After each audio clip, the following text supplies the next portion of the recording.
আসসালামু আলাইকুম এভরিওয়ান। আশা করি আপনারা যে যেখানে আছেন ভালো আছেন, সুস্থ আছেন। আলহামদুলিল্লাহ, আল্লাহ পাকের অশেষ কৃপায় আমরাও ভালো আছি, সুস্থ আছি। এখন আমাদের দিনটা আসলে অনেক বিজি যাচ্ছে, যার কারণে ভিডিও করে আমি আপলোড দিতে পারছি না। অনেক দিনটা বলতে গেলে কোন দিকে চলে যাচ্ছে সেটা বুঝতেও পারছি না, কারণ এখন আপু আমাদের বাসায় আছে। আপু বলতে আমার ননদ, বড় ননদ।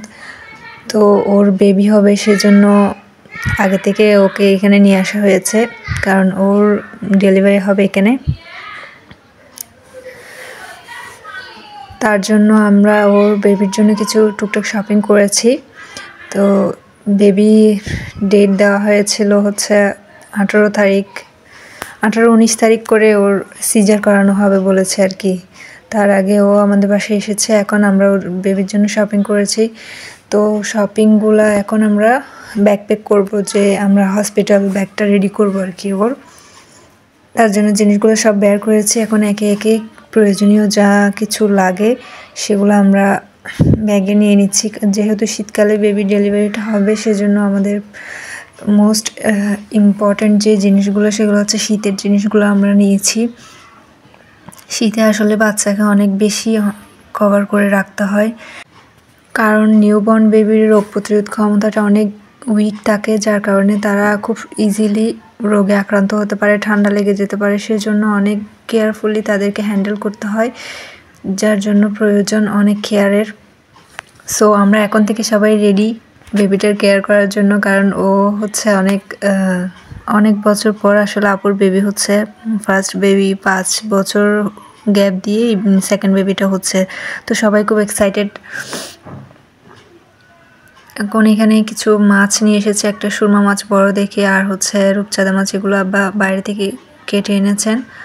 তো আম্মা এগুলো পরিষ্কার করে আলাদা আলাদা প্যাকেট করে ফ্রিজে রেখে দিবেন। সেজন্য সময়ের স্বল্পতার কারণে আসলে সব কিছু ভিডিও করে ওঠা সম্ভব হয় না। যখন সামনে যা পাই, সুযোগ পাই, সেটা ভিডিও করে রেখে দিচ্ছি আপনাদের সাথে শেয়ার করার জন্য। আসলে এত দ্রুত দিনটা যাচ্ছে, কিভাবে যাচ্ছে, কেটে যাচ্ছে বুঝতে পারছি না। এর মাঝখানে আমার আবার পরীক্ষা চলছে, সো ওদিকেও খেয়াল রাখতে হচ্ছে। সব মিলিয়ে আসলে পেরে ওঠা হচ্ছে না। তো এদিকে হচ্ছে রূপচাঁদা মাছগুলো এখন পরিষ্কার করবে। এখানে রূপচাঁদা মাছগুলো ছিল একটু বড় সাইজের, তার জন্য এটাকে 2 থেকে 3 টুকরো করে কেটে নিয়েছে। মানে এইগুলো এখন অন্য একটা বাটিতে আলাদা পলিথিন করে দিয়ে দিয়েছে।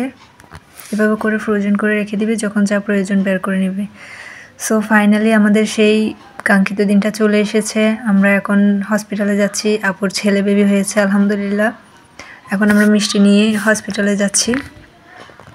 হসপিটালে চলে এসেছি। এখন আমরা বেবিকে দেখেছি।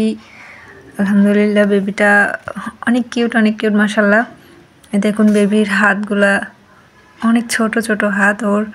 এগুলা দিয়ে ওর খালামণিকে অনেক শক্ত করে ধরে রেখেছে। ও বুঝতে পেরেছে যে এটা ওর খালা, ওর রিলেটিভ কেউ, সেটা হয়তো বুঝে গেছে। সেজন্য ও অনেক শক্ত করে ওকে ধরে রেখেছে। আসলে আমরা সবাই মেয়ে আশা করেছিলাম ওর। আল্লাহ আমাদেরকে ছেলে দিয়ে আরও বেশি খুশি করে দিয়েছেন। আসলে ছেলে মেয়ে কোনোটা ফ্যাক্ট না, ফ্যাক্ট হচ্ছে মনের বিষয়। আমরা আসলে বাচ্চাটা সুস্থ আছে এটা পেয়ে অনেক খুশি হয়ে গিয়েছি, সেটাই হচ্ছে মেন কথা। এখন আমাদের বাবুকে বাসায় নিয়ে এসেছি। ও আসলে 3 দিন না 5 দিন লেগেছে ওর। ওখানে আপুর একটা সমস্যা হয়ে গিয়েছিল, যার কারণে ওকে আর একটু বেশি রাখতে হয়েছে হসপিটালে। এখন আমাদের বাবুর প্রথম যে ফটো সেশন আছে সেটা হচ্ছে, তার জন্য সব কিছু রেডি করা হয়েছে। ও গোসল টোসল করে এখন মানে চিরুনি দিয়ে মাথা আঁচড়াবে, এরকম অবস্থা। সো দেখতে মনে হচ্ছে অনেক বড় সড়ো একজন মানুষ। ভিডিও যদি ভালো লাগে থাকে অবশ্যই লাইক দিবেন। চ্যানেলে নতুন হলে সাবস্ক্রাইব করতে ভুলবেন না। আমাদের বাবুর জন্য দোয়া করবেন, আর সবাই ভালো থাকবেন। মাশাআল্লাহ বলতে কেউ ভুলবেন না। আল্লাহ হাফেজ।